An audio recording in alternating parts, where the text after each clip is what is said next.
Hello everyone, so today I want to recreate 6 PVS clones with the help of a bash script, and I will create them directly from the hypervisor, not from the PVS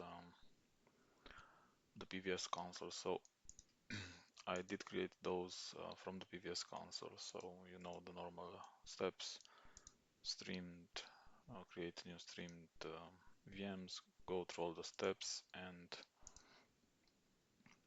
the PVS will create the clones, but it will create the clones like this. So um, in my environment, I have local storage on each XenServer, and I want to use that. I do not want to use the NFS because the NFS is just used to just be able to apply the patches and or other tasks, and I do not have enough space on the NFS. So I just powered on because I powered on one VM to see that it's working, because I also configured BVS, the PVS accelerator, and we will leave everything like this configured. So the VM is started. I can also connect to it, and we can see that is ignore this name. This name is just from the screenshot, but it should be PVS 03. Yeah, PVS clone 03, and here we have the disk information, and it's in read only. And as you can see as you saw in that other screen, it was caching, so everything is functional. Okay, so let's power off.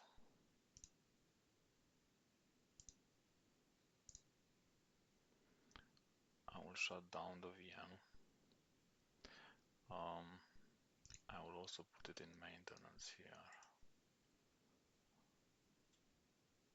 Turn on, yes, so that Studio doesn't try to power it on.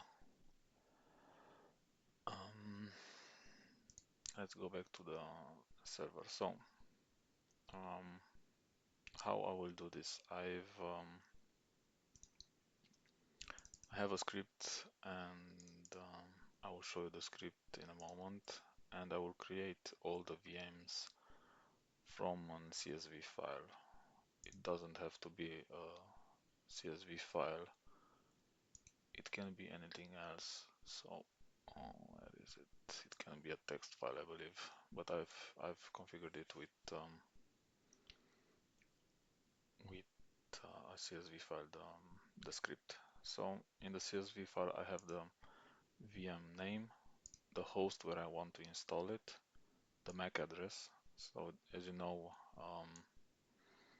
PVS is based on the MAC addresses, so we need that for this to work. This is the number of vCPUs. This is the name of the network where all my VMs will be all the network cards will be added to. And this is the amount of memory. So for the first two, I put 2 gigabytes, for the second two, 4 gigabytes, and for the last two, 2 gigabytes.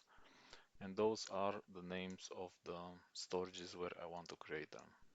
So on each XenServer on its own local storage. So those are the local storages, the network, the blue network, and I will just, let's go, and so I will disable this just to show you that even if this is disabled, so in a productive environment you will have more than one network. Here you will have a lot of networks, one for the management, one for the users, one for the NFS, and so on. And when you create the VMs, you want to have them exactly in the network that it's planned for them. Um, let's also take a look at the, the storage. So when you create machines with the PVS console, it creates the machine and it needs a template. Without the template, it will not work. And it also creates the disk, but it creates the disk with the name of the template. So it takes the name of the disk from the template and it adds a 0 to it. So for me as an admin, this is not nice because I can very um, it's not able. I'm very how to say it. It's hard for me to troubleshoot. So I need to have the disk named exactly as the VM and after it a dash or a dash with the name disk. And this is how I've configured the script to create the VMs. So enough talking. Let's delete them all because we need to delete them and recreate them via the script. So as you can see, the PVS server created them outside of the pool. I mean outside of the pool, outside of the local storages, and they do not have none of the servers, none of the VMs have a home server configured. So they will power on on what on a server that has sufficient RAM and CPU and all the nice stuff. But because we have an environment where we are using the local storages, we need to configure the VMs to only boot on a specific host, and that's the host where they are also created on. And my script also does this action. Okay, let's delete them.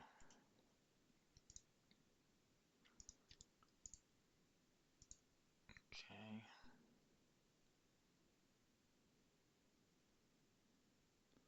Okay, first three are deleted and the next three delete, delete. Okay, so they are removed. At least the deletion is in progress.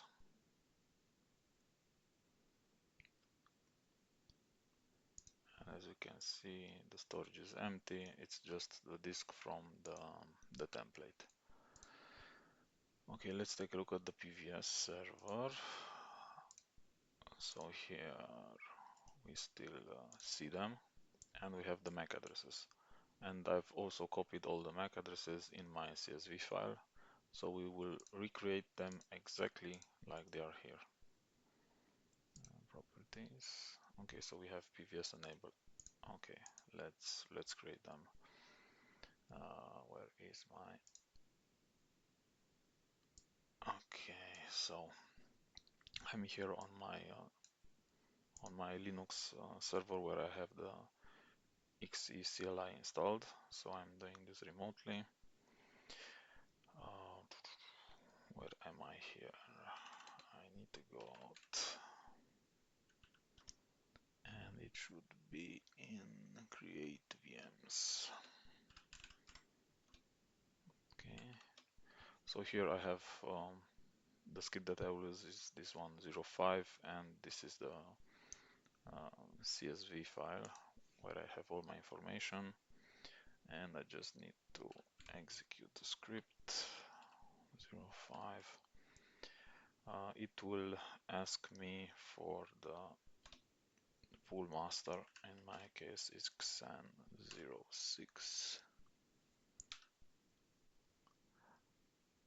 and for the password, of course.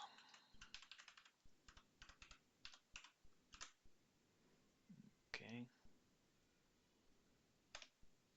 Okay, so the script is very fast, but let's see how the VMs are created. Okay, so the script finished. And let's take a look at the VMs. So Let's take a look at the storage. As I told you, I did configure the script to create the disks with the same name of the VM and also add a dash disk so that I know this is the disk from um, PVS clone 03. It also added them to the blue network. So all of them, let's go to the network.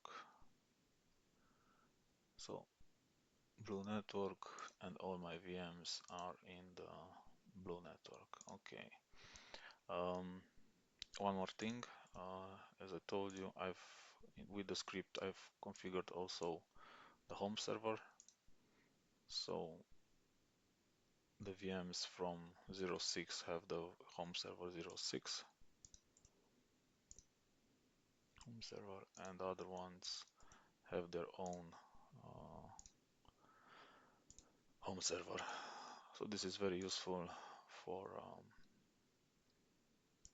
for a productive environment because you can troubleshoot much more easier. And of course, the VMs will never start on a different server than their own server that they are configured to start on. Okay, let's test if the part of with the PVS still works. So we have to re-enable PVS because we removed them earlier. Let's first take a look here. So okay, so this remained configured. Okay, this is good. Enable PVS. Yes. Okay, and now we should start one.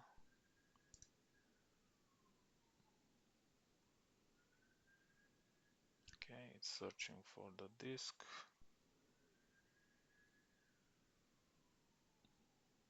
Okay, this will take a little bit of time until this starts. Let's also take a look at the properties because I've also configured the boot option to be only network and hard disk. So normally when you install a VM, it automatically is selected, the D drive is selected. One more thing that I configured is the VM to have two vCPUs, and the topology is one socket with 2 cores per socket, and the script is configured to always be like this. So if, for example, I have a host that supports that I have a lot of CPUs on it, I can configure each clone to have 10 vCPUs and have one socket, but with 10 cores per socket. By default, this is not configurable, so you can only achieve this through a script or through manually configuring if every VM. Um, until this starts, let's take a look at one more thing. So as you can see here, it also creates a log. So let's go on so this is my Linux VM from where I launched the, the script, and I've configured in the script so that it creates a folder in the var log directory, var log with the name VM install, and it creates every time, so not every time, every day. If I launch it today, the script it will create a folder with the current date, and inside of it it will create a file with the pool name. So this is my pool. I've launched it today several times because I'm doing some tests. But let's see the last action, and we should see an entry with the pool name, and then the log will start. normally. If not, then we can see something. Where is it? So we can take the hour. Okay, so yeah, it seems that it doesn't record the full name, but doesn't matter because it records the hour, and I know that I started. Now it's 19 o'clock, and this is the last time I've started. So the log records um, every action it does. It first it reads the name from the CSV file. It gets the UID of the SR where the clone needs to be created. It creates the clone. The creation of the clone generates the UID of the new clone, also of the new VM. And after that, it starts to configure all the parameters like vCPU, the home server. So the home server is achieved to the affinity command. It configures, it renames the disk. It retrieves the UID of the network. So this is the UID of the network, and then it creates the interfaces. It adds the manual MAC address, and it's setting up everything else, so the CPU, the memory. One more thing that I can do, but I forgot to do it, is to also resize the disk. So for example,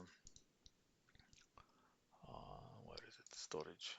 So this size, the 32 gigabytes, is taken from the template because the script to be able to create a VM requires a template, and I did use view templates. I did use the Windows 2022. So this one, I use this template to create the VM. Of course, if you want to change, you can directly change the configuration of the template, but I did not touch the template configuration. As you can see here, one more thing, yeah, that I've also configured to the script. I've configured the boot option to be BIOS, not UEFI secure boot, as it's in the template. Let's go to one. So here, the script also configures this. It configures to BIOS boot because this is the configuration that I'm using for my PVS to correctly work. And oh, it's interesting. So this is the first time I see it. So it's installed via XenServer. Nice, nice. So it shows you how this VM has been created. Okay, this I didn't know until now. Yeah, let's go back to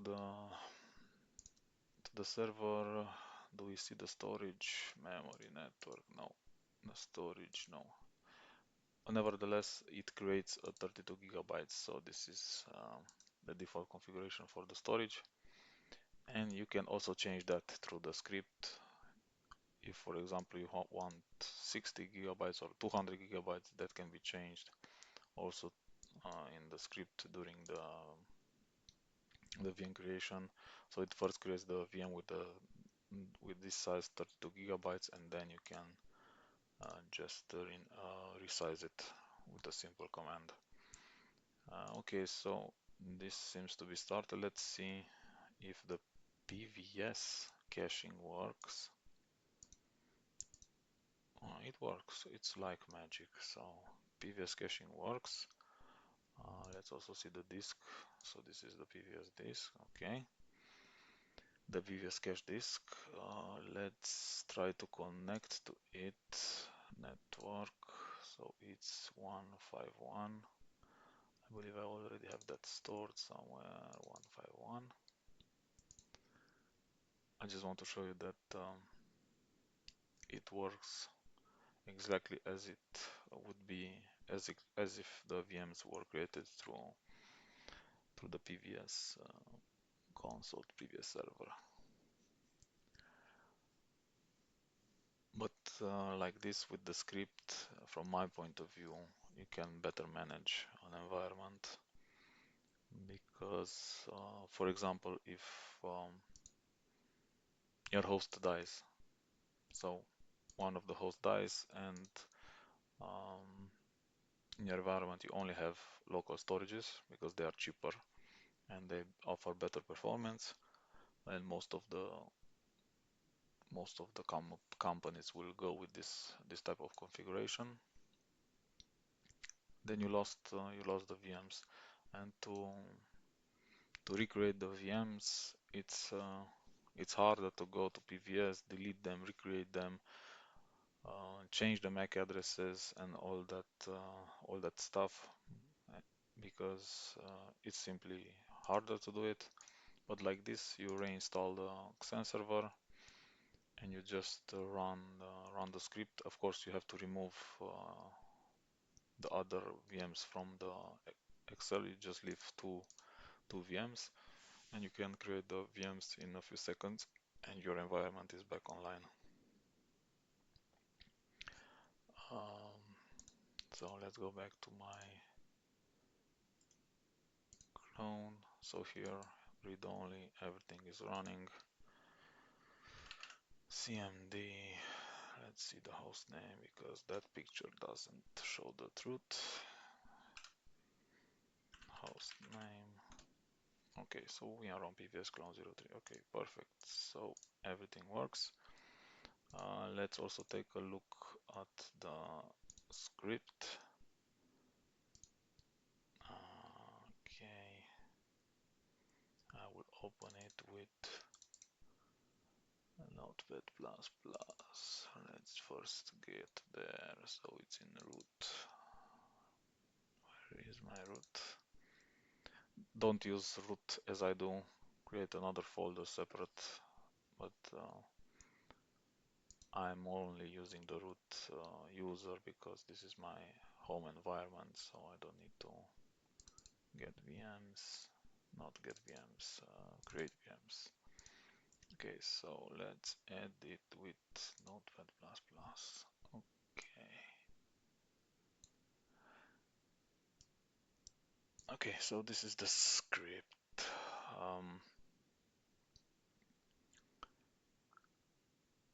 So it does have a few functions in it because I did have some issues with it and I had to implement a verification function. So after almost each command, it verifies if it was successful or not, because I had some issues with the template name. For some reason, it didn't work, and it always stopped me from executing the script. But nevertheless, let's go through the script. So this is the part where it creates the folders in the var log, and this is the template name. So if I replace here with 2000, oh, I created it in 2019. Oh, okay, so I forgot to switch it. No problem.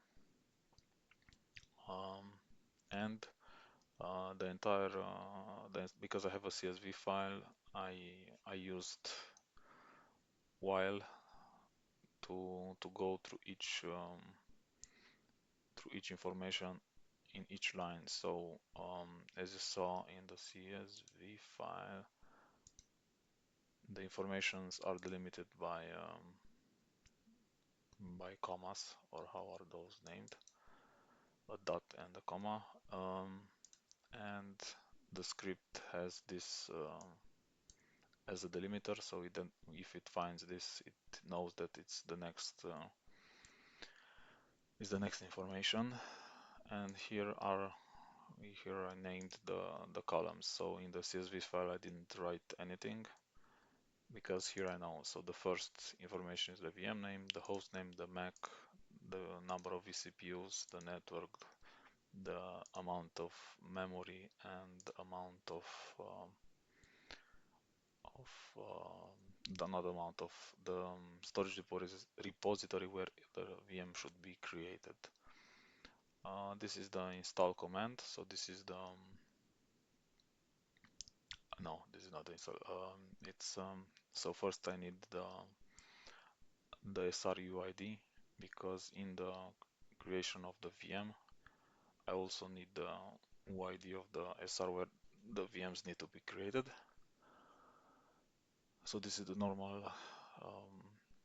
XenServer command, VM install template. You mention the template, the new name of the VM. It takes this from the CSV file, and the SRUID it takes from it also takes it from the CSV file, but first here. So here is actually the CSV file. It generates an UID, and that is placed immediately in the command. So this way it knows which SR to create the VM. This configuration here is to configure it with BIOS boot, as I showed you. So this one, BIOS boot, because the template is with UEFI.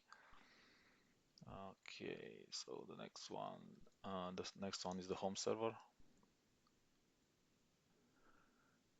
so that it knows that it should only start on a specific host.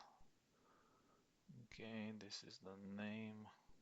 Or somewhere else I did use the affinity. Okay, so this one. It uses the VM UID that was generated here during the VM creation, and it adds it to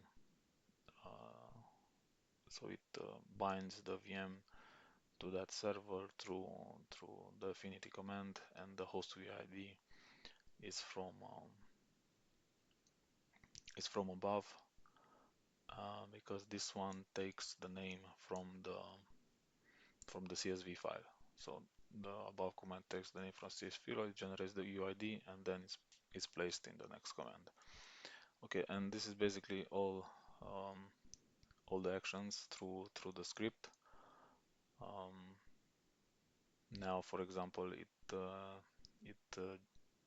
needs to generate the UID of the disk so that I can rename it. So in the next step, I'm renaming it. I'm just adding a minus disk. This can also be minus D. It doesn't need to be disk. It's simpler if it's minus D. The next one is the network. So like all the commands, first it works through the CSV file. It generates the UID of the network. So if you have VMs in different networks, that's no problem.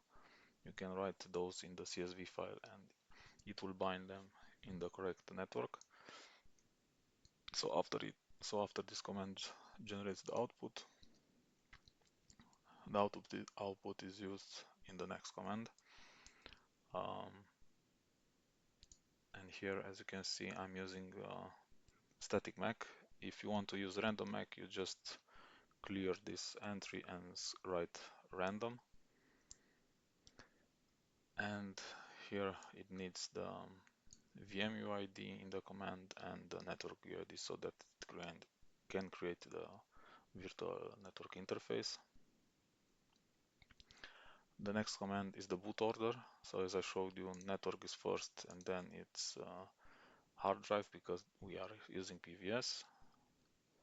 Now it's the CPU configuration. So those are the commands to configure it. As I told you, if you have 10 vCPUs, through this configuration you will get the topology of one one socket and 10 cores per socket, something like that. I hope I didn't get it wrong. The next one is the memory. Now for the memory, the commands that I've wrote them like this, they can only increase the memory. So the template has 2 gigabytes of RAM, and if you use them like this, so static max, and you must give it the same size or bigger. If you give it a smaller size, 1 gigabyte, you will have an error. If you know that the template has more gigabytes configured and you want to make it smaller, you have two options: change the template. As you saw, you can change the template and you can change the size of RAM, or you can switch those commands. So you put this one first and the static one last, and it will then shrink the size. And at the end, um, of course, it writes everything in the log file. So this was the script. It took me some time to do it. I also this time I also used a little bit of AI, but I'm starting to use AI less and less, and yeah, so it helps me learn. So thank you for watching, and see you on my next videos.